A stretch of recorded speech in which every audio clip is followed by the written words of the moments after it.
What's up mga kalingap? Good morning and good evening po sa inyong lahat. Ayan, grabe, pambihira. Imagine po natin mga basher ni Papa Eds, laging naka-update. At dahil nga po dito mga kalingap, Papa Eds pilit nga pong pabagsakin. Yan po mga kalingap, yung mga motibo ng mga basher ni Papa Eds. Ang tanong mga kalingap, gaano nga ba katatag si Papa Eds sa mga basher na yan? At ano nga ba yung mga hakbang niya at nalalampasan niya ang mga ganitong pambabash sa kanya? At nakikita natin, naiisip natin yung mga ginagawa ng basher, talagang gustong pabagsakin itong si Papa Eds. So kung kayo nga po ang aking tatanungin mga kalingap, ano nga ba yung mga posibleng motibo, yung mga gustong mangyari, yung gustong gawin ng mga basher na yan kay Papa Eds, at talagang hindi tantanan itong si Papa Eds? So yan po mga kalingap ang atin pong tatalakayin at bibigyang reaksyon. Pero bago yan mga kalingap, mega love shoutout po muna sa inyong lahat,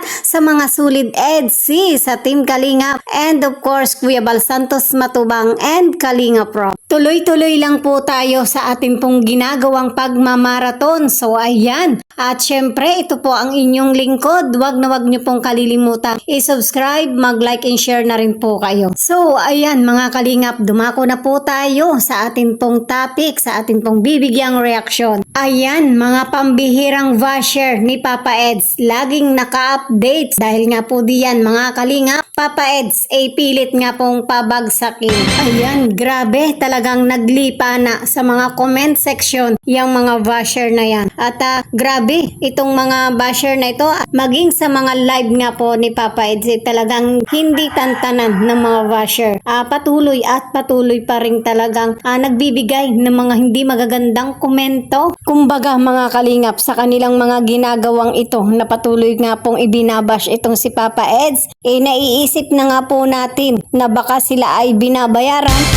Kasi nga napakarami ng mga ibinabato nilang mga negative comments para kay Papa Eds. At para naman po sa atin mga kalingap, hindi po tayo patitinag, na alam naman po natin na yung mga komento nila talagang maling-mali naman po sa pagkakakilala natin kay Papa Eds. Isipin po natin mga kalingap, ano po, napakaganda yung mga ginagawa ni Papa Eds, lalong-lalo na nga po yung mga pagtulong din niya, yung pagiging charity vlogger din po niya, kung gaano ba kaganda at tama yung mga ginagawa ni Papa Eds, di ba? Ito nga pong si Papa Eds talagang napakarami ng mga beneficiary po niya. At para naman po sa kanila ni Viancy, alam naman po natin yung kanilang galawan. At ang iniisip nga po ni Papa Eds yung para sa kapakanan nga po ni Viancy. Isa pa nga po dito yung nagbibigay inspirasyon para kay Papa Eds yung pag-aaral ni Viancy, talagang nakikita niya yung pagpupursige, yung pagiging matalino niya sa kanyang pag-aaral, 'di ba? At syempre, 'di ba mga kalingap, ito rin yung inspirasyon ni Papa Eds kung kaya nalalampasan niya yung mga pambaba sa kanya, yung mga ini-issue sa kanya. Ito yung mga inspirasyon ni Papa Eds.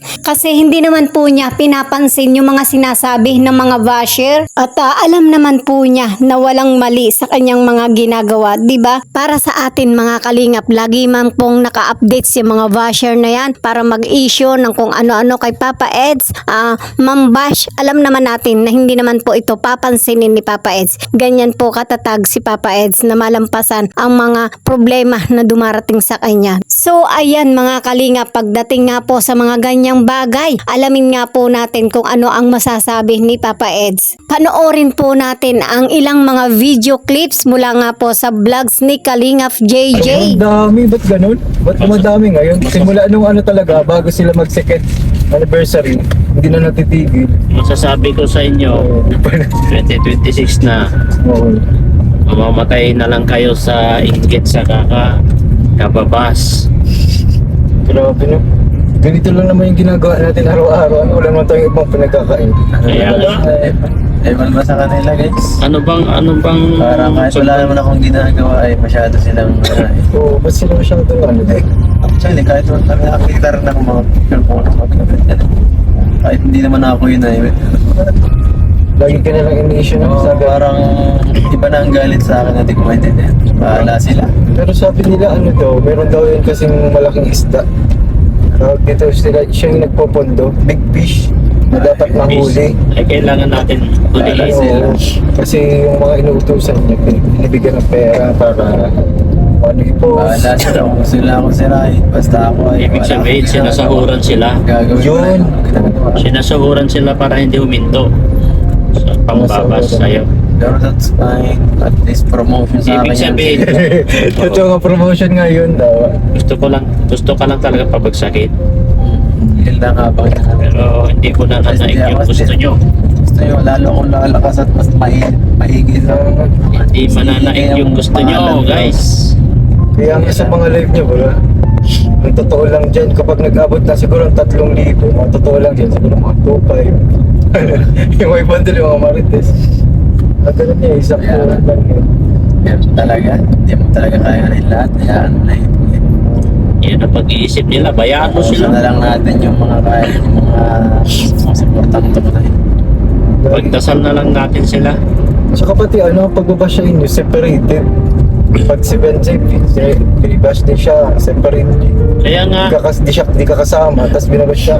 ibig sabihin Sama ano ka lang, yan, di siya kasama. one-sided. Oo, ganun.